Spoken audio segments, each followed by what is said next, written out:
ಹೆಣ್ಣು ಮಕ್ಕಳನ್ನ ಬೇರೆಯವರ ಮನೆಗೆ ಮದುವೆ ಮಾಡಿ ಕೊಡುವಾಗ ಸ್ವಲ್ಪ ಗಮನ ಹರಿಸಿ ಪೋಷಕರೇ. ಯಾಕಂತಂದ್ರೆ ಯಾವುದೋ ಗೌರ್ಮೆಂಟ್ ಉದ್ಯೋಗದಲ್ಲಿ ಇದ್ದಾನೆ ಅಥವಾ ಅವನ ಬಳಿ ಜೋರಾಗಿ ಆಸ್ತಿ ಇದೆ ಅನ್ನುವಂತಹ ಕಾರಣಕ್ಕೋಸ್ಕರ ದಯವಿಟ್ಟು ಮಕ್ಕಳನ್ನ ಅವನಿಗೆ ಮದುವೆ ಮಾಡಿ ಕೊಡುವಂತಹ ಸಾಹಸವನ್ನ ಮಾಡಬೇಡಿ.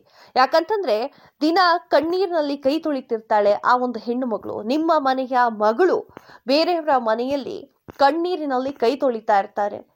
ಆ ಮಗಳು ನಿಮ್ಮ ಹತ್ರ ಬಂದು ಕಷ್ಟವನ್ನ ಹೇಳ್ಕೊಂಡಿದ್ದಾರೆ ಅಂತ ಅಂದ್ರೆ ದಯವಿಟ್ಟು ಸಮಾಧಾನ ಮಾಡಿ ಕಳಿಸುವಂತಹ ಕೆಲಸವನ್ನ ಮಾಡದೆ ವಿಚಾರ ಮಾಡಿ, ಏನಾಗಿದೆ, ಯಾಕಾಗಿ ನನ್ನ ಮಗಳು ಅಳ್ತಾ ಇದ್ದಾಳೆ, ಯಾಕಾಗಿ ಅವಳಿಗೆ ಕಷ್ಟ ಆಗ್ತಿದೆ ಜೀವನ ಅತ್ತೆ ಮನೆಯಲ್ಲಿ ಅನ್ನೋದ್ರ ಬಗ್ಗೆ ಸ್ವಲ್ಪ ಗಮನವನ್ನ ಹರಿಸಿ. ಯಾಕಂತಂದ್ರೆ ಇಲ್ಲೊಂದು ಘಟನೆ ನಿಜಕ್ಕೂ ಬೆಚ್ಚಿ ಬೀಳಿಸಿದೆ. ಮದುವೆಯಾಗಿ 2 ವರ್ಷ ಆಗಿತ್ತು, ಆಗ್ಲೇ ಆತ್ಮಹತ್ಯೆಯನ್ನ ಮಾಡಿಕೊಂಡಿದ್ದಾಳೆ ಕಾವ್ಯ ಅನ್ನುವಂತಹ ಹುಡುಗಿ. ಬೆಂಗಳೂರಿನನ್ನ ಬೆಚ್ಚಿ ಬೀಳಿಸುವಂತಹ ಘಟನೆ ಹೊರಬಿದ್ದಿದೆ. ಗೃಹಿಣಿಯೊಬ್ಬಳು ಆತ್ಮಹತ್ಯೆಗೆ ಶರಣಾಗಿರುವಂತಹ ಘಟನೆ ಬೆಂಗಳೂರಿನ ರಾಜಗೋಪಾಲ್ ನಗರದಲ್ಲಿ ನಡೆದಿದೆ. ಕಾವ್ಯ ಅನ್ನುವಂತಹ ಗೃಹಿಣಿ ಮಗಳು ನೇಣಿಗೆ ಶರಣಾಗಲು ಪತಿಯ ಅಕ್ರಮ ಸಂಬಂಧವೇ ಕಾರಣ ಅಂತ ಹೇಳಿ ಕಾವ್ಯ ಅವರ ಪೋಷಕರು ಆರೋಪವನ್ನ ಮಾಡಿದ್ದಾರೆ.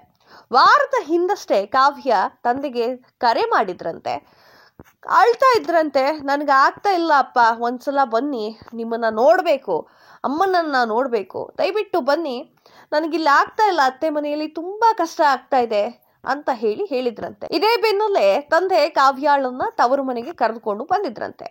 ಸಮಾಧಾನ ಮಾಡಿ ಹೇಳಿದ್ರೆ ಸರಿಯಾಗತ್ತೆ, ಸಮಾಧಾನ ಮಾಡಿ ಹೇಳ್ತಾ ಇದ್ರು. ಏನಾಗಲ್ಲ ಮಗಳೇ, ನೀನು ಹೋಗು, ನೋಡ್ಕೊಳ್ಳೋಣ ಮುಂದೆ ಅಂತ ಹೇಳಿ ಕಳಿಸಿದ್ದಾರೆ. ಅದಾದ ಬಳಿಕ ಕಾವ್ಯ ತನ್ನ ಗಂಡನ ಮನೆಗೆ ವಾಪಸ್ ಬಂದಿದ್ದಾಳೆ. ಅದಾದ 1 ವಾರದ ಬಳಿಕವೇ ಈ ಒಂದು ಆತ್ಮಹತ್ಯೆ ಬೆಳಕಿಗೆ ಬಂದಿದೆ. ಅಂದ್ರೆ 1 ವಾರ ಆದ ಮೇಲೆ ಕಾವ್ಯ ಆತ್ಮಹತ್ಯೆಯನ್ನ ಮಾಡಿಕೊಂಡಿದ್ದಾಳೆ.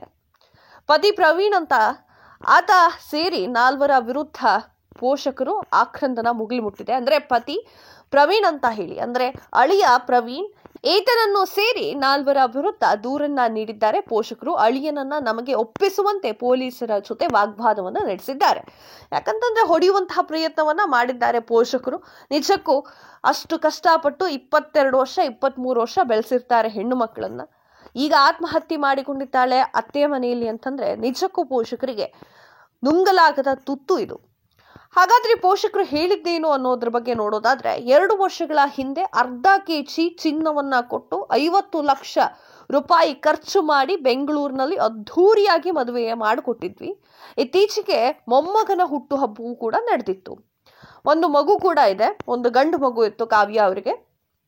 ಪೋಷಕರು ಹೇಳೋದಿಷ್ಟೇ, ಹೆಣ್ಣು ಮಕ್ಕಳು ಎಷ್ಟೇ ಕಷ್ಟದಲ್ಲಿದ್ರೂ ಕೂಡ ಮಕ್ಕಳ ಮುಖವನ್ನ ನೋಡ್ಕೊಂಡು ಸುಮ್ಮನೆ ಇದ್ದು ಬಿಡ್ತಾರೆ.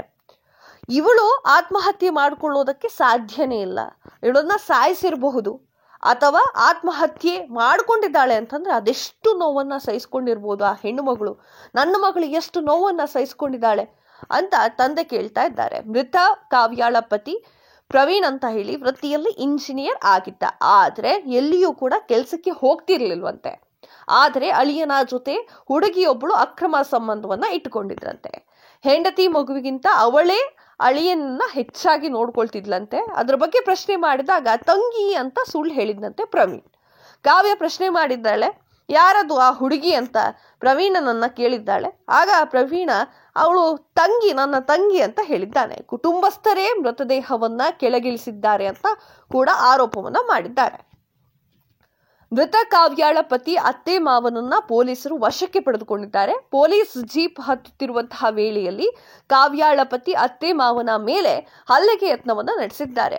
ದುಃಖ ಆ ಟೈಮಲ್ಲಿ ಪೋಷಕರು ಆ ಕೆಲಸವನ್ನ ಮಾಡಿದ್ದಾರೆ. ಏನು ಹೊಡೆದು ಬಿಡೋಣ ಅನ್ನುವಂತಹ ಒಂದು ಮನಸ್ಥಿತಿ ಇದ್ದೇ ಇರುತ್ತೆ. ತನ್ನ ಮಗಳನ್ನ ಕಳ್ಕೊಂಡಿದ್ದೇವೆ, ಇವರೇ ಅದಕ್ಕೆ ಕಾರಣ ಅನ್ನುವಂತಹ ಆರೋಪ ಕೂಡ ಮಾಡ್ತಾ ಇದ್ದಾರೆ. ಈ ನಿಟ್ಟಿನಲ್ಲಿ ಅವ್ರ ಮೇಲೆ ಹಲ್ಲೆ ಮಾಡೋಕೆ ಹೋಗಿದ್ದಾರೆ. ಅಂದರೆ ಕಾವ್ಯನ ಮನೆಯವರು. ಸ್ಪಷ್ಟವಾಗಿ ಕಾವ್ಯಾಳ ತಂದೆ ಒಂದು ಹೇಳಿಕೆಯನ್ನ ನೀಡಿದ್ದಾರೆ. ಅದೇನಂತಂದ್ರೆ, ಮಗಳನ್ನ ಮದುವೆ ಮಾಡಿ 2 ವರ್ಷ ಮಾತ್ರ ಆಗಿದೆ, ತನ್ನ ಅಳಿಯ ಯಾರ್ದೋ ಒಬ್ಬಳ ಜೊತೆ ಸಂಬಂಧವನ್ನ ಇಟ್ಕೊಂಡಿದ್ದ, ಹಿಂಸೆಯನ್ನ ಕೊಡ್ತಿದ್ದ ಇವಳಿಗೆ ಅಂತ ತಂದೆ ಆರೋಪವನ್ನ ಮಾಡ್ತಾ ಇದ್ದಾರೆ. ನಿನ್ನೆ ಸಂಜೆ ಸಾಯಿಸಿ ನಮಗೆ ಮರುದಿನ ಸಾಯಂಕಾಲ ಹೇಳಿದ್ದಾರೆ, ಅವರೇ ಸಾಯಿಸಿದ್ದಾರೆ, ಅತ್ತೆಯ ಮನೆಯವರೇ, ಕಾವ್ಯಾಳ ಅತ್ತೆಯ ಮನೆಯವರೇ ಸಾಯಿಸಿದ್ದಾರೆ, ನನ್ನ ಮಗಳು ನನಗೆ ಬೇಕು ಅಂತ ಹಠ ಹಿಡಿದಿದ್ದಾರೆ. ನನ್ನ ಮಗಳಿಗೆ ಹೊಡೆತ ಬಿದ್ದಿದೆ, ಬೆನ್ನಿಗೆ ಹೊಡೆತ ಬಿದ್ದಿದೆ, ಕೆನ್ನೆಗೂ ಕೂಡ ಹೊಡೆತ ಬಿದ್ದಿದೆ, ಕೈ ಹೆಚ್ಚು ಕಾಣ್ತಾ ಇದೆ. ಆತ್ಮಹತ್ಯೆ ಮಾಡ್ಕೊಂಡಿದ್ರೆ ಕತ್ತಿನಲ್ಲಿ ಒಂದು ಕಲೆ ಇರಬೇಕಾಗಿತ್ತಲ್ಲ, ಅದಿಲ್ಲ. ಅತ್ತೆಯ ಮನೆಯವರೇ ನನ್ನ ಮಗಳನ್ನ ಸಾಯಿಸಿದ್ದಾರೆ, ನನ್ನ ಮಗಳು ಎಲ್ಲಿ ಆತ್ಮಹತ್ಯೆ ಮಾಡ್ಕೊಂಡ್ರು ಅಂತ ಅತ್ತೆ ಮನೆಯವರಿಗೆ ಕೇಳಿದಾಗ ಒಬ್ಬೊಬ್ರು ಒಂದೊಂದು ಜಾಗವನ್ನ ತೋರಿಸ್ತಾ ಇದ್ದಾರೆ. ನಿಜಕ್ಕೂ ಆಕೆ ಆತ್ಮಹತ್ಯೆಯನ್ನ ಮಾಡಿಕೊಳ್ಳುವಂತಹ ಹೆಣ್ಣು ಮಗಳು ಅಲ್ವೇ ಅಲ್ಲ. ಮಗುವಿನ ಮುಖವನ್ನ ನೋಡಿ ಆದ್ರೂ ಅವಳು ದುಃಖವನ್ನ ಮರೆತಿದ್ಲು, ಆದ್ರೆ ಇವರೇ ಹೊಡೆದು ಸಾಯಿಸಿದ್ದಾರೆ ಅನ್ನುವಂತಹ ಆರೋಪವನ್ನ ಮಾಡ್ತಾ ಇದ್ದಾರೆ. ಆತ್ಮಹತ್ಯೆ ಅಲ್ಲ, ಇದು ಕೊಲೆ ಅಂತ ಪೋಷಕರು ಹೇಳ್ತಾ ಇದ್ದಾರೆ. ಈಗ ಮೃತ ಕಾವ್ಯಾಳ ಪತಿ ಹಾಗೆ ಅತ್ತೆ ಮಾವನನ್ನ ಪೊಲೀಸರು ವಶಕ್ಕೆ ಪಡೆದುಕೊಂಡಿದ್ದಾರೆ. ಪೊಲೀಸ್ ಜೀಪ್ ಹತ್ತುತ್ತಿದ್ದ ವೇಳೆಯಲ್ಲಿ ಕಾವ್ಯಾಳ ಪತಿ ಅತ್ತೆ ಮಾವನ ಮೇಲೆ ಹಲ್ಲೆ ಮಾಡುವಂತಹ ಯತ್ನವನ್ನ ಮಾಡಿದ್ದಾರೆ ಪೋಷಕರು. ಈ ಒಂದು ಸ್ಟೋರಿಯನ್ನ ಯಾಕೆ ನಿಮ್ಗೆ ಹೇಳ್ತಿದ್ದೆ ಅಂತಂದ್ರೆ, ನಿಜಕ್ಕೂ ಅತ್ತೆ ಮನೆಗೆ ಸೇರುವಂತಹ ಹೆಣ್ಣು ಮಕ್ಕಳು ಕೂಡ ಈ ಒಂದು ವಿಡಿಯೋವನ್ನ ನೋಡ್ಲೇಬೇಕು. ಹಾಗೆ ಪೋಷಕರು ಗೌರ್ಮೆಂಟ್ ಜಾಬ್ನಲ್ಲಿ ಇದ್ದಾರೆ, ಹಾಗೆ ಇಂಜಿನಿಯರ್ ಆಗಿದ್ದಾರೆ ಅಥವಾ ಆಸ್ತಿ ಇದೆ ಅನ್ನೋ ಕಾರಣಕ್ಕೋಸ್ಕರ ತಮ್ಮ ಮಗಳನ್ನ ಮದುವೆ ಮಾಡಿಕೊಟ್ಟು ಮಗಳು ಈಗ ಯಾರ ಕೈಗೂ ಸಿಗದಾಗೆ ಕೊಲೆ ಮಾಡಿದ್ದಾರೋ ಆತ್ಮಹತ್ಯೆ ಮಾಡಿದ್ದಾರೋ ಅದು ಪೊಲೀಸರು ವಿಚಾರ ಮಾಡ್ತಾರೆ. ನಿಜಕ್ಕೂ ಪೋಷಕರೇ ಗಮನವಿಟ್ಟು ಕೇಳಿ. ನಿಮ್ಮ ಮಕ್ಕಳನ್ನ ಯಾರೋ ಆಸ್ತಿ ಇದೆ ಅಂತ ಹೇಳಿ ಅವರಿಗೆ ಮದುವೆ ಮಾಡಿಕೊಡುವುದರ ಬದಲು ಒಳ್ಳೆ ಗುಣವಿದ್ದವರಿಗೆ ಮದುವೆ ಮಾಡಿಕೊಡಿ ಅಂತ ಹೇಳೋಕೆ ಬಯಸ್ತೇವೆ.